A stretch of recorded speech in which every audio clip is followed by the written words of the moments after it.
වන්නිමිහිමේ වවුනියා මහා මන්නාරම යුද පෙරමුණු දෙකෙහිම කේන්ද්‍ර ලෙස සැලකෙන පෙරියමඩු ගම්මානයයි මේ. පෙරියමඩු වලට ඊසාන දෙසින් විදිතල් තියුද උතුරින් මල්ලාවි හා තුනුක්කායි ගම්මානද පිහිටා තිබෙනවා. මේ පෙරියමඩු ගම්මානය කියලා කියන්නේ මුලතිව් සහ වවුනියා දිස්ත්‍රික්කයේ දිස්ත්‍රික් සීමාව. අපිට දැන් හැකියාව ලැබිලා තියෙනවා මේ පෙරියමඩු අත්පත් කර ගැනීමත් සමගම මුලතිව් බටහිර දෙසට ඇතුල් වීමට. ඒත් සමගම 57 වන සේනාංකයේ බටපිරිස්සම අපි සහ මන්නාරමෙන් උතුරට පැමිණි 58 වන සේනාංකයේ බටපිරිස් සමගද අපිට එකතු වීමට හැකියාව ලැබුණා. මේක මේ යුද ඉතිහාසයේ සීසාලු ජයග්‍රහණයක්. දැන් අපිට හැකියාව ලැබිලා තියෙනවා මේ 58 වන සේනාංකය සහ 57 වන සේනාංකයේ බටපිරිස් වලට එකතු වෙලා අපේ පිරිස් බලය සහ අපේ වෙඩි බලය එකතු කරලා ත්‍රස්තවාදීන්ට දැඩි ප්‍රහාර එල්ල කිරීමයි. පෙරියමඩු සිට ඉදිරියට ගිය 57 වන සේනාංකයේ බටපිරිස් කිරන්දිකුලම් ගම්මානයේ බලය මේ වන විට මුළුමනින්ම තහවුරු කරගෙන LTT රණ්ඩි සිටි කඳවුරු රැසක් හා මෝටාර් ප්‍රහාරක මධ්‍යස්ථානයක්ද යුද හමුදාව ඊයේ විනාශ කළා. මල්ලාවි තුනුක්කායි වෙඩිතල්තු ප්‍රදේශ වෙත වන මාර්ග පද්ධතියේ බලයද යුද හමුදාව තහවුරු කරගනිමින් සිටිනවා. LTT සකස් කර තිබූ මාර්ග බාධකද යුද හමුදාව බිඳ දැමුවා. පෙරියමඩු ගම්මානයට බටහිර සිට උතුර දක්වා මුහුණලා ඇත්තේ පූලරින් මාර්ගයයි. ඊට යාවන පෙරියමඩු වෙඩිතල්තු මාර්ගය ආසන්නයේ සකස් කර ඇති LTTE ආරක්ෂක වැට 58 වන සේනාංකය ඊයේ බිඳ දැමුවා. ශ්‍රී ලංකා ගුවන් හමුදාවේ 9 වෙනි ප්‍රහාරක MI-24 හෙලිකොප්ටර් බලගණී ප්‍රහාරක යාන 4ක්ද LTTE ආරක්ෂක වැටට ගුවනින් ප්‍රහාර එල්ල කළා. යුද හමුදා බටපිරිස් මේ ආසන්නයේ වූ LTTE මහා පරිමාණ බංකර 7ක් විනාශ කළ අතර ප්‍රහාර වලින් එහි රැඳී සිටි LTTE සමාජිකයන් 17 දෙනෙක් මරුමුවට පත්ව තිබෙනවා.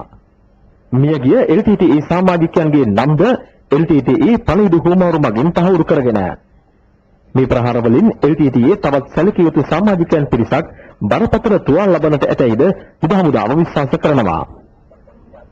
අද දිනේත් LTTE බංකර පද්ධති පිළිගැනීමෙන් පාබල සේනාංක විදිතල් දිව දෙසට ඉදිරියට ඇදුණා. රූපවාහිනියේ සමන් කුමාර රාමවික්‍රම චිරන්දිකුලම් සිට.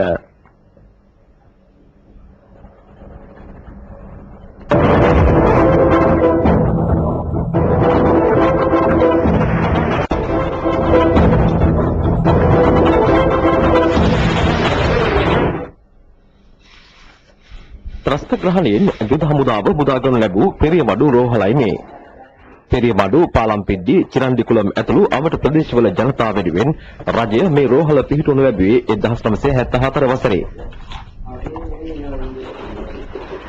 ජනතාවගේ සෞඛ්‍ය අවශ්‍යතා පස්සේ කළා LTTE රෝහල ඔවුන්ගේ තුවාලකරුවන්ගේ ප්‍රයෝජනයට ගෙන තිබෙනවා.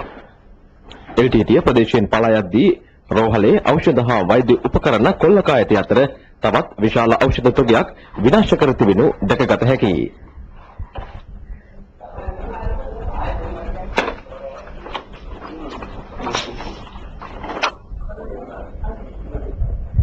සාමාන්‍ය ජනතාවගේ සෞඛ්‍ය වෙනුවෙන් රජයෙන් නිකුත් කරපු මේ බේත් LTTE ශස්ත්‍රවාදීන් කොල්ල කාලා සම්පූර්ණයෙන් විනාශ කරලා තියෙනවා. මෙතන මේ ආරෝග්‍යශාලා සම්පූර්ණයෙන්ම LTTE ශස්ත්‍රවාදීන් තමයි පරිහරණය කරලා තියෙන්නේ.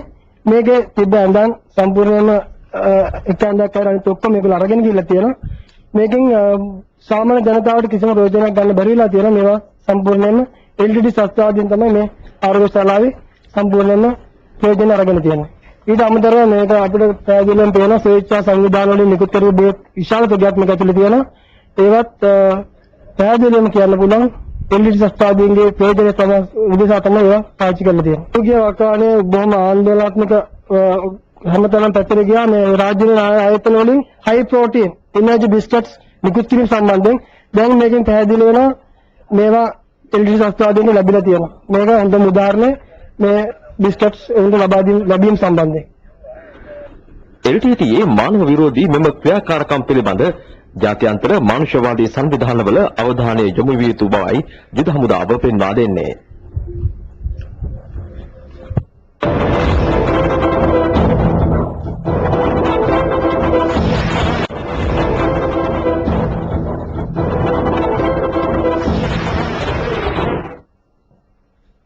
අප ඔබ මේ සිටින්නේ 59 වන සේනාංකයේ බටපිරිස් විසින් අත්පත් කරගෙන ලැබූ LTTA 14 බේස් නැමැති කඳවුරු සංකීර්ණයට අයත් මයිකල් කඳවුර පිහිටි ප්‍රදේශයේ. මයිකල් කඳවුර පිහිටා තිබෙන්නේ මුලතිව් වනාන්තරයේ කිලෝමීටර් 10ක් පමණ කැලෑව තුලයි. යුද හමුදාව මේ අත්පත් කරගත්තේ සතියක් පුරා පැවති දරුණු ගැටුමකින් අනතුරුවයි. මෙහි ඉදිකිරීම විනාශ වී ඇති ආකාරයෙන් ප්‍රහාරයේ ප්‍රබලත්වය පැහැදිලි වෙනවා. භූගත කාමර පද්ධතිය ඉදිකර ඇත්තේ පොළව තුලට අඩි 20ක් පමණ ගැඹුරින්. ඒ සඳහා ඇතුල් වන ප්‍රධාන උමන්දුරට 3ක් මෙහි දැකිය හැකියි. ඉතා ඝන කොන්ක්‍රීට් වලින් මෙය සම්පූර්ණයෙන් සකස් කර ඇති අතර ඇතුළත බිත්ති සහ බිමට ටයිල් අතුරා තිබෙනවා. මේ පළමු උමන්දුරටුවයි. භූගත කඳවුරේ තවත් එක් ප්‍රවේශයක් පොළව මතුපිට පෝටිකෝවක් සහිතව සකස් කර තිබෙනවා.